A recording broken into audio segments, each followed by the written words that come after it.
Anteriormente, no universo de Round 6, Ji-Hoon, personagem principal da trama, que era um endividado, recebeu uma proposta para um jogo misterioso chamado Round 6, um videogamezinho criado por um monte de bilionário vagabundo que não tinha o que fazer, que daria ao Ji-Hoon muito dinheiro, mas a cagada é que nos jogos misteriosos a turma começava a morrer de verdade. Então o Ji-Hoon ganhou a parada, ficou traumatizado com as coisas que viu lá, e na temporada 1, com dinheiro pra caramba, terminou tudo jurando vingança a toda aquela organização. E ele também pintou o cabelo de vermelho, ultra informação irrelevante aí pra vocês. Nisso tudo tinha um policial que se infiltrou secretamente nos jogos para encontrar o irmão desaparecido por lá. Porém o grande plot twist, a paulada, é que o irmão do policial, no fim das contas, era um dos chefões da competição mortal e o próprio acabou baleando o irmão, que obviamente não morreu, porque enfim, a série ainda ia precisar do mano na temporada 2. Também anteriormente a gente conheceu o jogador número 1, o velho que participava dos jogos, mas ao mesmo tempo, o tempo todo também era um dos criadores bilionários do Round 6, e mais uma porrada de gente que sinceramente...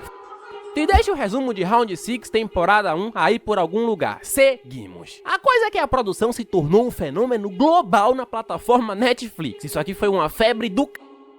Meu vídeo da primeira temporada tem mais de 2 milhões de views. Também fizeram história no M, geraram derivados, um vídeo no canal do MrBeast que eu já considero canônico pro Round 6 verso. Eu recriei cada cenário do Round 6 na vida real, e a pessoa entre essas 456 pessoas que sobreviver mais tempo ganha 456... Enfim, fato é que 3 anos de produção, bilhões em faturamento com a primeira temporada, milhões de reais investidos em anúncios nessa segunda, e claro, também com toda a produção, etc, finalmente nos surge, e no decorrer do vídeo te digo se ficou boa ou não, Round 6 a temporada 2. Aqui nossa história avança 2 anos no tempo, lembrando que já se passou 1 ano na primeira temporada, então estamos a 3 anos do primeiro jogo, e nossos 2 principais focos são eles mesmos, Ji-Hoon e o policial. O policial virou guarda de trânsito e faz seu trabalho normalmente, já que, claro, ninguém acreditou nele e nos acontecimentos da ilha. Todos os arquivos que ele gravou na primeira temporada não foram enviados e não restou mais nenhuma prova. Já Ji-Hoon ainda tem pesadelos com o jogo e se esconde num quarto cheio de câmeras. Lembram que ele devia dinheiro para agiotas? Pois bem, ele pagou a dívida e ainda contratou os caras. Foi de endividado para chefe, o que lhe custou tudo que eu tinha. Tudo que eu tinha. A coisa é que o Ji-Hoon já tá pagando os cabras aí há 2 anos para procurar o tal cara de terno que aparece no metrô e até agora nada, então eles vão ampliar as buscas. Por outro lado, o policial fez amizade com esse velho aí, que coincidentemente o salvou depois dele ter caído do penhasco, e esse velho tá pelo mar há 30 anos, e é um dos que também nunca ouviram falar nessa tal ilha aí dos jogos. Craque, o velho não navega há 30 anos? Ele não deveria saber onde mais ou menos foi achado o corpo do policial e consequentemente as proximidades da ilha? Sim, mas o cara não lembra. Fazer o quê? Lembrando também que sabemos que o policial foi baleado sem intenção de matar. Muito bom a frase, baleado sem intenção de matar. E sabemos também que ninguém conhece a localização da ilha. Um cara aparecer no exato momento que ele caiu de lá e sem nem se lembrar de onde foi é no mínimo suspeito, mas já adianto também que em momento algum o policial questiona isso. Depois de procurar muito dos 2 lados e quase perderem as esperanças, o agiota-chefe e um dos agiotas mirim finalmente acham o cara de terno no metrô e começam a seguir ele. Outra coisa importante nesse episódio é que Ji-Hoon tava indo atrás da localização deles, é parado por alta velocidade e justamente pelo nosso policial da série. Então ele lembra do nome do Ji-Hoon nos jogos e vai seguir o carro dele. Porra, os nomes e faces dos coreanos tudo parecido e esse policial lembra do Ji-Hoon só pelo nome, o cara é brabo. Já os 2 agiotas desistiram de esperar o Ji-Hoon, foram pra cima do cara de terno e bom, o cara era uma máquina de Kung Fu, treinou muito com os manos do Cobra Kai, então derruba e sequestra os 2, faz eles participarem de um Jokenpô mortal e tudo isso termina com o agiota-chefe se sacrificando por seu funcionário, chefe do mês.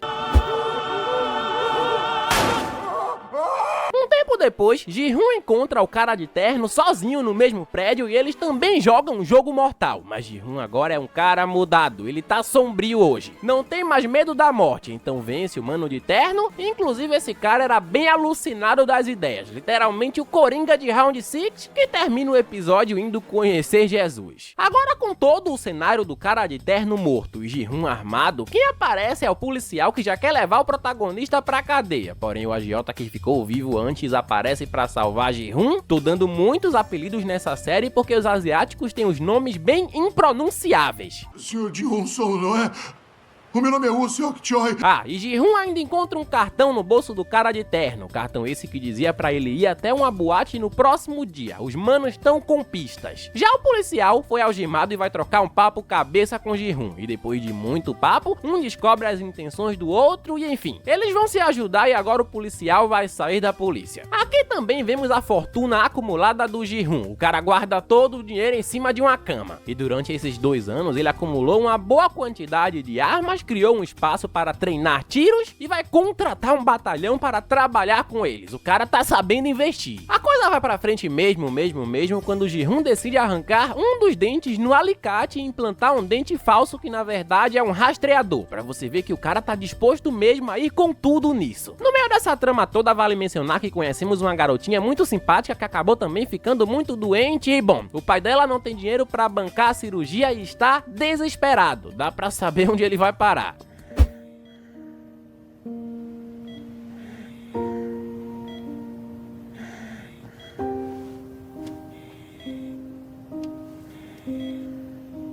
Voltando a Ji-hoon e o policial, o esquadrão agora conta com eles, um bando de ex-fuzileiros fodões e ex-agentes das forças especiais. A série cria bastante expectativa mesmo pra esses planos contra o sistema do Round 6. Chegando na boate combinada, Ji-hoon é levado sozinho até uma limousine, então o policial e todo o batalhão de soldados se preparam para segui-lo. Na limousine, Ji-hoon bate um papo com o grande líder. O que ele quer é acabar com os jogos, mas bom, nem sequer Ji-hoon tem um plano pra isso. Ele simplesmente quer acabar com os jogos e é isso aí, vai lá, Ji-hoon. Quanto ao batalhão e o policial que estavam seguindo ele, foram impedidos por um atirador que estoura o pneu dos 3 carros. Por fim, Ji-hoon decide pedir para ser levado até a Ilha dos Jogos de novo e tenta dar um apavoro no líder. Então o líder aceita, apaga o Ji-hoon e vai levar ele até lá. Para o carro.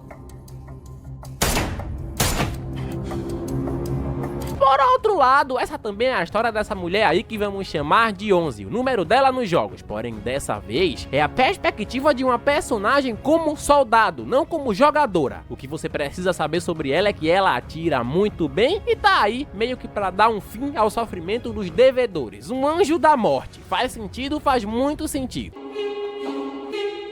No episódio seguinte, temos de um lado o policial liderando a galera no mesmo barco de antes para rastrear Ji-hoon e por outro o próprio Ji-hoon acordando de volta aos jogos. Ele e mais 455 jogadores. Depois de explicarem toda a ladainha de sempre sobre os jogos, descobrimos também uma nova regra. Depois de todas as rodadas, os jogadores vão fazer uma votação para sair ou ficar. Se resolverem sair, vão dividir entre si o dinheiro do prêmio. Não pesquisei oficialmente, mas para mim esse é o jeito do grande líder mostrar ao Ji-hoon que mesmo dando a chance de ir embora, as pessoas vão continuar jogando por pura ganância, mesmo que tenham que arriscar a vida nisso. E aproveitando que estão todos reunidos, já lhes apresento 2 dos personagens que vão fazer parte dessa temporada, e eles são o filho viciado, que eu vou chamar de 007, o número dele, ou o filho viciado mesmo, e a mãe dele, que eu vou chamar de velha ou mãe.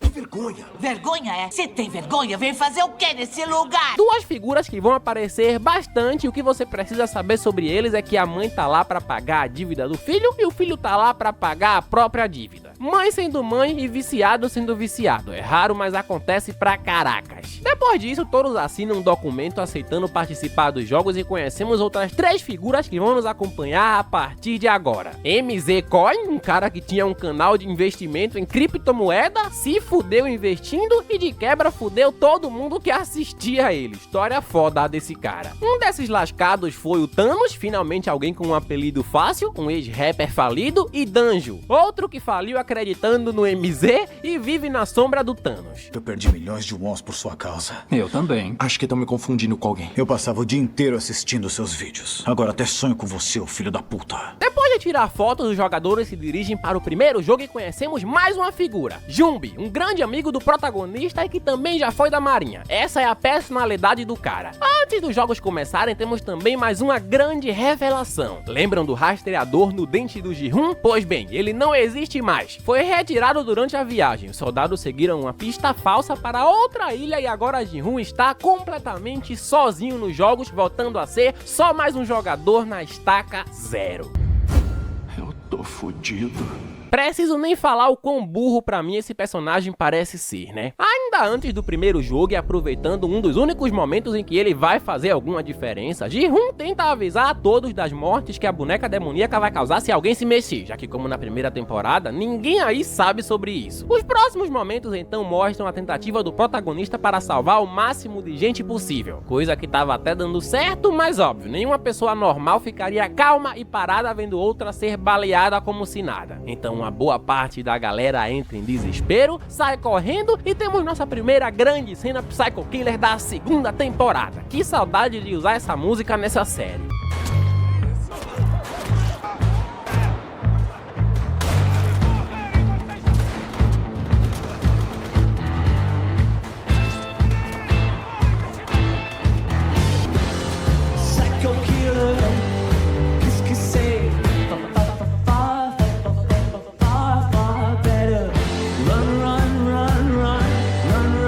Continua, uns vão de Vasco aqui, outros de arrasta ali, e o que importa mesmo é que o jogo acaba, com bem mais pessoas que na primeira temporada, mas ainda assim com muitas baixas. Depois de voltarem aos quartos, é anunciado o prêmio e quanto cada um receberia caso escolhesse sair. O problema é que poucas pessoas foram eliminadas, e como aí tá cheio de apostador compulsivo, galera do Tigrinho mesmo, tá tudo aí, a maioria parece querer ficar por lá mesmo. No meio dessa grande votação toda também temos a grande revelação do Ji-Hoon.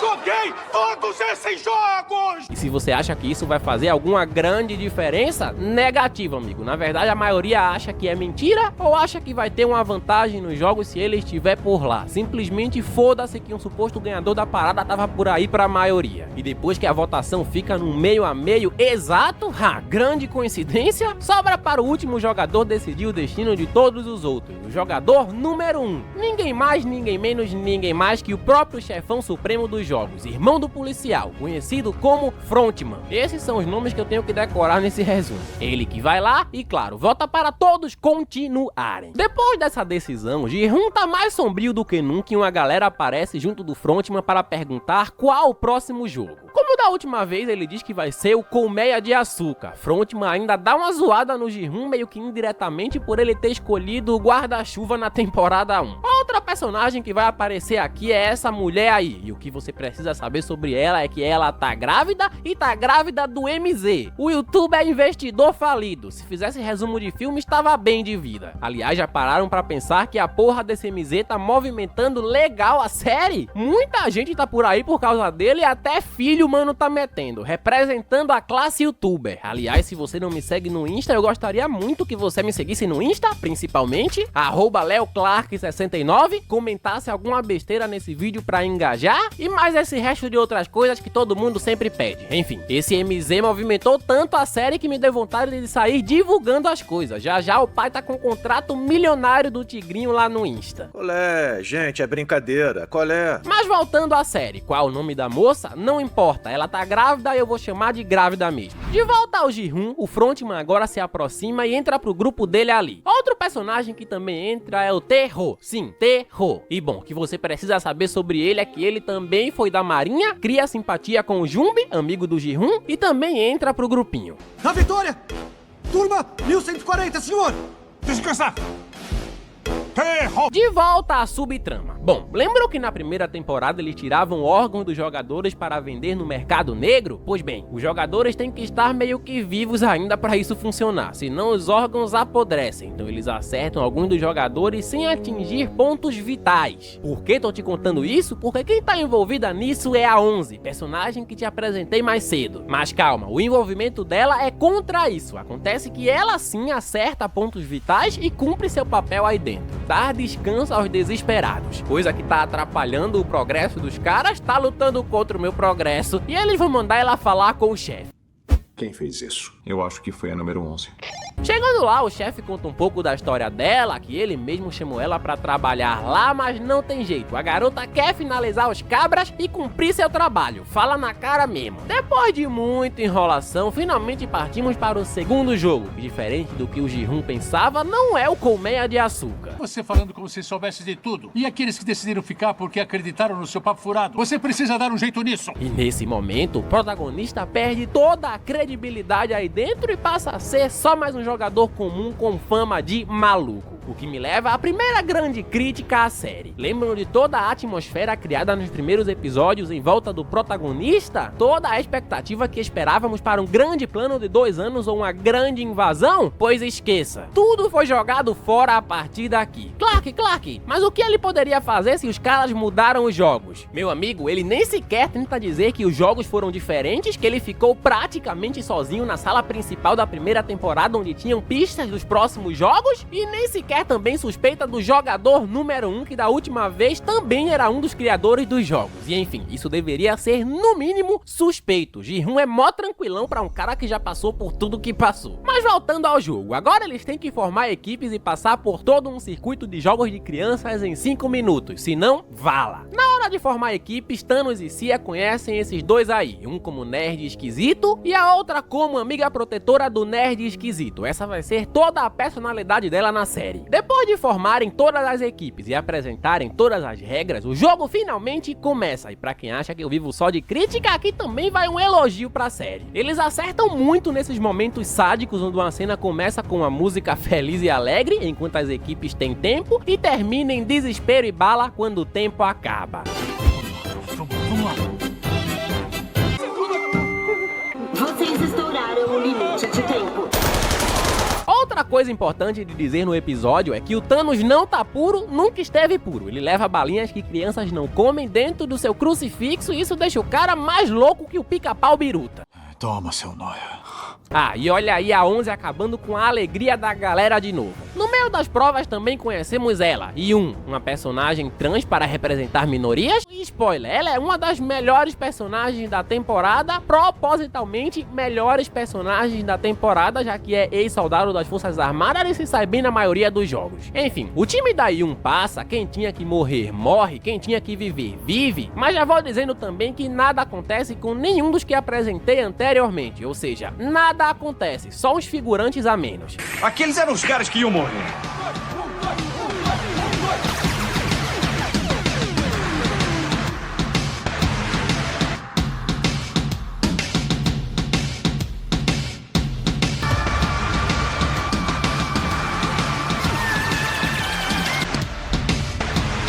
Um tempo depois da prova, continuamos com o drama da número 11, ela que não quis colaborar e por isso vai ser ameaçada por 2 soldados de lá. Sim, ela apanha feio e com isso fica traumatizada. Enfim, não vai mais interferir no trabalho honesto dos cabras, pelo menos.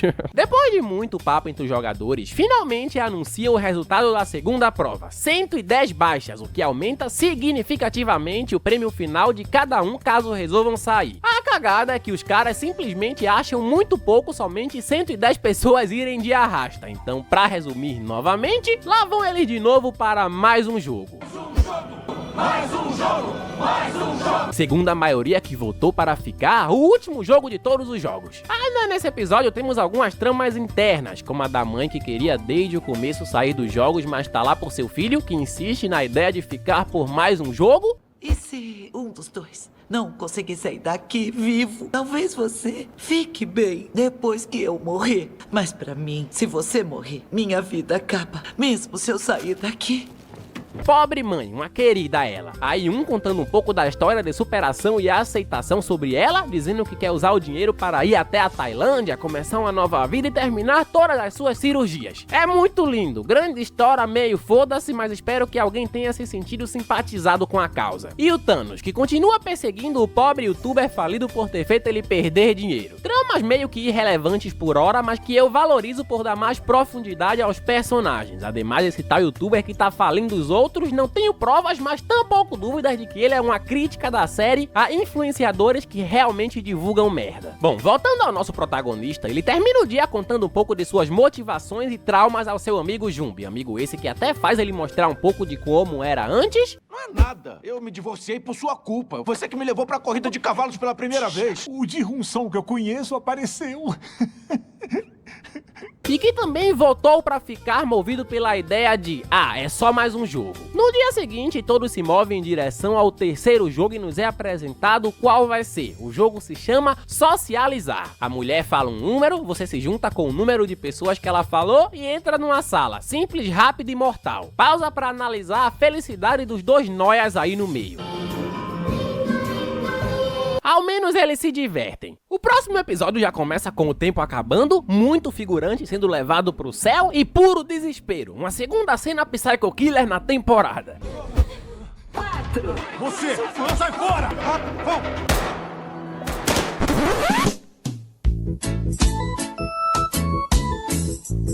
Alguns pontos importantes a se considerar no meio dessa aprovação. Lembram do nerd esquisito da personagem cuja única personalidade é ser amiga dele? Pois bem, o nerd abandona ela em um momento que precisavam de 3 jogadores, ficando com Thanos e Danjo, traindo a confiança dela e mostrando que, sinceramente, ele não passa de um covarde. Quem vai ficar? Joga em Jokenpô! Joga em Jokenpô! Fica comigo. Dito isso, a partir de agora vou me referir a ele como covarde mesmo e acreditem, esse apelido ainda vai fazer muito mais sentido lá na frente. O próximo ponto vem logo em seguida, com a mãe e o filho viciado, ele que meio que sem querer se deixa ser arrastado para uma sala e abandona a mãe sem saber se ela vai sair viva ou não. Qual é, cara? É tua mãe, você devia no mínimo dar a vida por ela. Vem com a gente, senão vai todo mundo morrer! Inclusive, falando em mãe, lembram da garotinha e do pai que apresentei mais cedo? Olha o pai dela aí também, ele já apareceu algumas vezes rápidas por aqui. Com isso, a prova continua e temos nosso último ponto a ser considerado, onde o Frontman e o Jumbi formam uma dupla para a última rodada. Porém, um figurante fica lá dentro, assim, Frontman tem que dar um fim no cabra ali mesmo para não infringir as regras.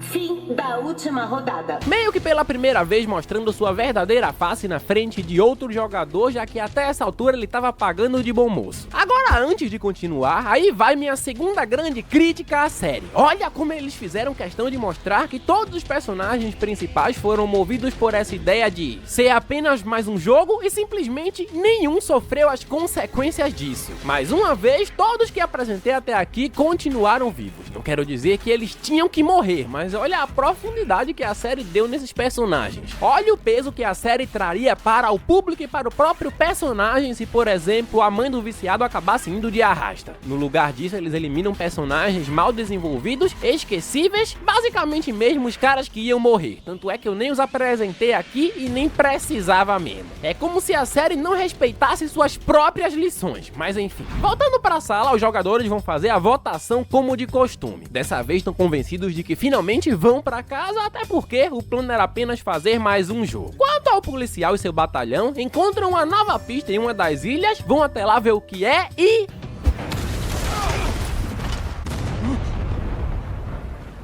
Sim, era mais uma pista falsa em outra ilha aleatória. Já nos jogos, a votação mais uma vez empata entre os que querem sair e os que querem ficar. Tomar no cu também, tanta coincidência assim também, né, pô? Assim, os jogadores descobrem que vão passar mais uma noite por lá pra votar novamente no dia seguinte e, com isso, se divide meio a meio entre eles. Spoiler! Essa é a noite em que os jogadores vão se voltar uns contra os outros como fizeram na primeira temporada. Porém, o que ainda não sabem é que fazer eliminações entre si também aumenta o valor do prêmio. Como vão descobrir isso, se pergunta você? Olha o MZ aí trabalhando de novo. Respondo eu. O homem tá carregando a série. Youtubers vagabundos fraudulentos no topo, porra. Ele que puxa uma briga contra o Thanos no banheiro masculino, os lados que querem sair e ficar formam uma gangue, e nisso o MZ quase vê a luz branca no fim do túnel, porém o que o Thanos não esperava era que o moleque tinha um garfo do jantar escondido no bolso. Hip, Thanos. No fim, você não era inevitável. Impossível. Quanto ao resto do pessoal, sai na mão ali mesmo, o que gera mais algumas baixas dos dois lados. E agora sim, bem-vindos ao último episódio, o único que traz uma sensação de que alguma coisa vai mudar com o Ji-Hoon por aí novamente, o único que definitivamente afeta o sistema do Round 6 de alguma forma, mas para isso falta. Vamos lá. Depois de toda a treta no banheiro, ferrou de vez, meu amigo. Agora todos sabem que fazer eliminações faz o prêmio aumentar e mais. Se um lado for mais eliminado que o outro, consequentemente vai perder na votação, mas para isso também falta. De volta ao navio do policial com o batalhão e o capitão dos 30 anos no mar, lembra que eu disse que ele era no mínimo suspeito? É, eu tava certo, até porque aqui temos o nem tão grande assim plot twist da série. O capitão trabalhou como um espião para o Round 6 esse tempo todo passando informações sobre a posição do navio. É, tá aí a baita ultra mega informação. Quem descobre isso é um dos caras que iam morrer do batalhão, que pega o velho com as calças arriadas alterando os drones, é burro demais pra disfarçar e ir dormir, fica fazendo perguntas e logo vira saudade.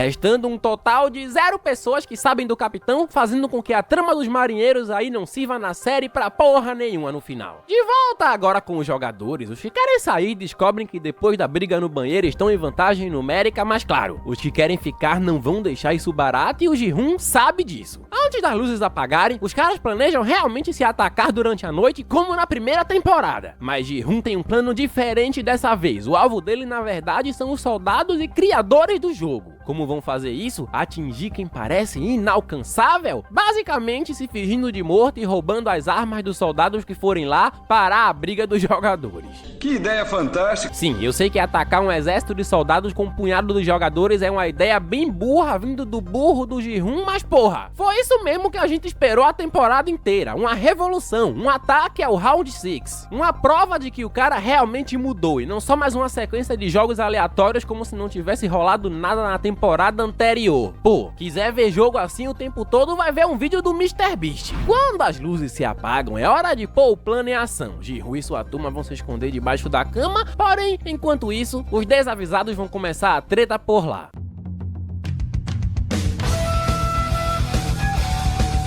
No meio dessa treta toda, vale aqui deixar uma menção honrosa à nossa querida personagem, antiga amiga do nerd que sobreviveu até a última prova, porém aqui é atacada pelo Danjo. Quem aparece aí também é o covarde. Como o covarde que é, não vai ajudar a personagem cujo único objetivo da sua existência aí era ser amiga dele. O que é? Você acha que eu tenho cara de palhaço, é? E é assim que a série joga fora uma personagem que fizeram questão de mostrar e ao mesmo tempo não deram nenhuma outra personalidade à pobre coitada. Quando os soldados chegam é hora de pôr o plano em ação de verdade. Por incrível que pareça, dá certo. Ji-hoon e sua turma roubam as armas, eliminam os soldados da sala, usam as armas deles e de quebra ainda levam um dos soldados como refém para irem até a cabine principal. Primeira vez que senti algum tipo de emoção grande com essa segunda temporada da série, mesmo achando esse plano deles um absurdo que tem muitas chances de dar errado. Depois de toda essa ação, eles também quebram as câmeras do lugar e recrutam todo mundo que souber usar uma arma, em especial Yun, claro que é ex-soldados das Forças Armadas. Vamos lá, Yun, representar os trans. E o pai da garotinha que é pai e é da garotinha. Vamos lá representar os papais que batalham, irmão. Aliás, muito bom ver a voz da mulher que anuncia os jogos e eliminações entrando em desespero.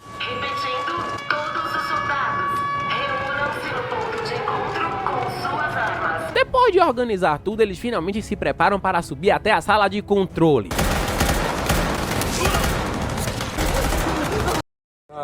Em determinado momento, Ji-hoon e Jun-bi precisam avançar sozinhos enquanto o restante segura o exército. E com isso, temos mais um bom tempo de tela onde os dois grupos vão ficar aí só trocando tiros. A gente ficar aqui não vai adiantar. A gente tem que ir atrás dele. Obviamente não demora muito para os caras ficarem sem balas e os soldados não param de chegar, então quem é enviado para buscar mais cartuchos de bala é o próprio Tae-hoo, o cara que se diz da marinha a série inteira, mas deu pra trás na hora da trocação. Então depois de mais tiros aqui e ali, Tae-hoo acaba voltando para a mesma sala do começo. Sim, os caras já subiram numa meia dúzia contra 1000 e ainda esqueceram as munições na mesma sala de onde saíram. Mas aqui o ponto não é esse, o ponto é que Tae-hoo só voltou aí como desculpa pra ficar por lá mesmo e abandonar os caras no meio do tiro. Sorte desse cara que eu já nomeei um covarde na série. Quando já estão no limite, sobra pra coitada da Yu e ver o que rolou com o cagão. Ela que sozinha já eliminou pelo menos 6 soldados por ali. Tá representando a classe. Enquanto isso, Ji-hoon e Jun-bi ainda estão a caminho da sala na escada principal. E quem tá dando a volta por lá para ajudar, entre aspas, é o frontman junto a mais 2 figurantes. Então tudo poderia dar certo quando eles cercassem os guardas, porém, entretanto, todavia, é esse o momento que o frontman resolve se revelar de vez, eliminando os 2 figurantes com ele e forjando sua própria morte. De volta a Yun, ela vai até a sala onde Tae-hoo empacou e encontra as munições. Porém, mais um esquadrão de soldados entra na sala e a única opção restante é não revidar. A gente tem que se render. Talvez eles nem matem a gente. Com isso, os jogadores restantes também são obrigados a se render, começando com o pai da garotinha, que simplesmente morre como um figurante qualquer. Vai tomar no cu, que morte anticlimática. Não me mata, a minha filha tá muito doente. Ah, existe uma teoria de que ele não morreu porque a 11 atirou nele em um ponto não vital, mas isso são teorias e nesse canal só trabalhamos com fatos, então seguimos. terminando com Ji-hoon e Jun-bi também se rendendo, agora diante do próprio frontman que já tá usando sua máscara, capuz preto, e resolvendo tirar a vida não do Ji-hoon, mas sim de seu amigo, Jun-bi. Adeus Jun-bi, tchau, foda-se. Lembram das mortes que teriam peso e mencionei mais cedo? É isso que tentaram fazer aqui, me levando à terceira e última grande crítica à série, onde eles levam personagens que poderiam sim ter potencial, como a amiga do covarde, o pai da garotinha e o Jun-bi, mas não tem peso nas cenas. Porra, The Walking Dead com 11 temporadas conseguiu fazer a gente sentir o peso de gente nova morrendo, e Round 6 com 2 não consegue fazer isso. Os personagens não têm profundidade o suficiente, quero dizer que foram bem mal aproveitados. Ademais, a maioria deles tiveram um fim rápido e vazio. Para mim, claro, para mim. E se você tá esperando o desenrolar dessa história, o que aconteceu com a 11, o que vai dar na história dos marinheiros, se os jogos vão continuar, não espere, pois é aqui que a série simplesmente termina sem mais nem menos. Sim, esse é o final da temporada, não vai ter mais episódios. Foram 3 anos de espera para 7 episódios que potencialmente só vão se desenrolar em uma próxima futura temporada que, claro, já deve estar mais que confirmada porque essa série tá no hype, é o hype, eu só tô fazendo esse vídeo pelo hype, digo mesmo, e é só isso que a temporada 2 de Round 6 é, um grande hype de nada, com poucas ressalvas já comentadas no vídeo. A segunda temporada não consegue fazer nada de tão interessante, nada de novo, nada com personagens novos e pior, muito menos com o protagonista que foi um grande foda-se nessa trama toda junto ao policial. É isso, o que querem que eu diga. Também não tô dizendo que é tudo de ruim, tivemos sim tramas interessantes barra questões pessoais aí talvez a se pensar, como o lance dos viciados aqui no jogo e a linkagem que eles fazem disso com o mundo real. Porém, entretanto, todavia, como um todo, Round 6, a segunda temporada, nos deixa com aquele gosto amargo na boca, com uma coisa que poderia ter sido maior barra melhor, porém, não é. Terminando o vídeo com uma frase de efeito, acabaram caindo no jogo, entre aspas, da mesmice, e comigo, Round 6 Season 2 tem um 4. Até a próxima. Deixa pra lá, cara. Aí, você já viu um novo vídeo na televisão? Demais, eu tô ligado em tudo que tá rolando. Falou. Hã?